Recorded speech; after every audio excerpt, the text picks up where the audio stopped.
চিকিৎসাতে ছিলাম, এখন আস্তে আস্তে চলে যাবো। সকাল 10টা থেকে বিকাল 5টা পর্যন্ত টাইম, আমাদের টাইম শেষ, এখন আমরা চলে যাবো। যে যতটুকু দেখাইছি তার পাশাপাশি আমরা এখন আপনাদেরকে আরও দেখাবো। টাইম শেষ, কিন্তু মানুষজন এখন আছে, যায় নাই। কিছু যাই হোক, অ্যাম্বুলেন্সের মতো শব্দ বাজাচ্ছে। তারপরে কিছুক্ষণের মধ্যে যে আমরা যদি দেখাই আপনাদের, এই যে এই লোকটা অ্যাম্বুলেন্সের সাইরেন বাজাচ্ছে, টাইম শেষ তাই বলতেছে। এখন আমরা চলে যাব, যাওয়ার জন্য রেডি। এই যে অলরেডি রেডি। এখন আপনাদের যাওয়ার সময় দেখাবো। স্মৃতিসৌধ বিদায়, স্মৃতিসৌধ বিদায়। চলো, আল্লাহ হাফেজ, আবার দেখা হবে। আবার যদি কোনো সময় স্মৃতিসৌধ আসি আবার দেখা হবে। সাভার নবীনগরে আছি আমরা, চলে যাচ্ছি। এই যে হাত দাও, ইসমাইল হাত দাও। ইসমাইলের আসলে যাইতে চাইতেছে না, ইসমাইল যাইতে চাইতেছে না। ওর বলে ভালো লাগতেছে, ও বলতেছে যে বাবা যাবো না, কিন্তু দুঃখের বিষয় যাওয়াই লাগবে, কিছু করার নাই, টাইম শেষ। আপনারা যদি কেউ জাতীয় স্মৃতিসৌধে আসেন সেক্ষেত্রে সকাল 10টা থেকে বিকাল 5টা এই টাইমটা ফলো করবেন।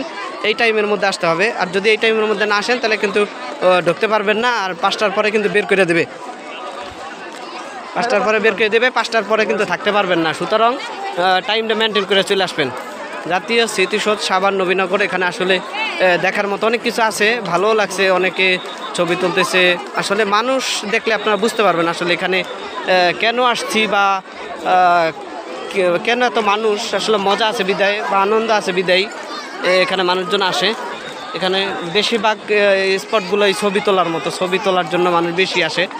আর সবচেয়ে মজার কথা হলো ফাঁকা জায়গা, ঘুরতে একটু আরাম লাগে আর কি।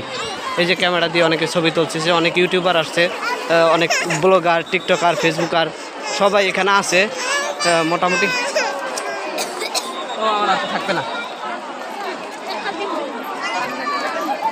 আনন্দ উল্লাস আসলে সব সময় করা যায় না। ঈদের ছুটিতে সবাই একসাথে বেড়াইতে আসলে এখানে আসা যায়। দেখার মতো কিছু পরিবেশ এখানে আছে, ছোট বাচ্চারা সহ বড় মানুষ সবাই আনন্দ করতে পারে আর কি। এই যে দেখেন এখানে আবার এই কেরামতি চলছে, এই যে কেরামতি, এটা এক ধরনের কেরামতি না, মানে খেলাধুলার বাচ্চাদের যেভাবে চেতানো যায় আর কি, তারপরে বিক্রি করতে হয়। এই হলো পরিবেশ, ফাঁকা পরিবেশে এখন আমরা প্রায় কাছাকাছি। আসলে এটা মজার একটা বিষয় হলো, আমরা যে ছোটোবেলা ময়ূরের পর দেখছিলাম, ময়ূরের পরগুলা এই যে আবার হঠাৎ করে সামনে পড়লো। আমি একটু যদি দেখাই ময়ূরের পরগুলা, আসলে মনে পড়ে বইয়ের মধ্যে রাইখা দিতাম, সেখানে মনে হইতো যে আসলে বাচ্চা দেবে, কিন্তু আসলে এটা ভুয়া, আসলে সব থেকে আমরা জানতাম না। দেখেন এই যে ময়ূরের পর, এটা নাকি বাচ্চা দেয়। আগে মনে করতাম বাচ্চা দেয়, বইয়ের মধ্যে রাইখে দিতাম, মনে হইতো যে তেল দিয়ে রাইখে দিলে বাচ্চা দেয়। এখন আসলে এটা ভুয়া ছিল ছোটোবেলার। যাও ছাড়ো, আমার কাছে ছাড়ো, আসো। বলুন বা ইসমাইল যাইতে চাইতেছে না, কান্নাকাটি করতেছে। যাক, যাওয়া তো লাগবে, কিছু করার নেই। অনেক মানুষ সবাই বের হইতেছে। আসলে বের হওয়াটা আসলে টাফ, বর্তমানে যেভাবে মানুষ বের হইতেছে এটা আসলে বের হওয়াটা একটা টাফ। সব কিছুর মধ্যেও বের হওয়া লাগবে, কারণ টাইম শেষ। রাতের বেলা এখানে ঢুকতে দেয় না বা থাকাও যায় না। ঠিক আছে, এখন আর নয়, হ্যাঁ, বাইরে লিখে গেছে, বাইরেও অসুবিধা দেখি, যে বাইরে দিয়েছি, এই যে অনেক আবার ঢুকতেছি, অনেক মানুষের ভিড়ে।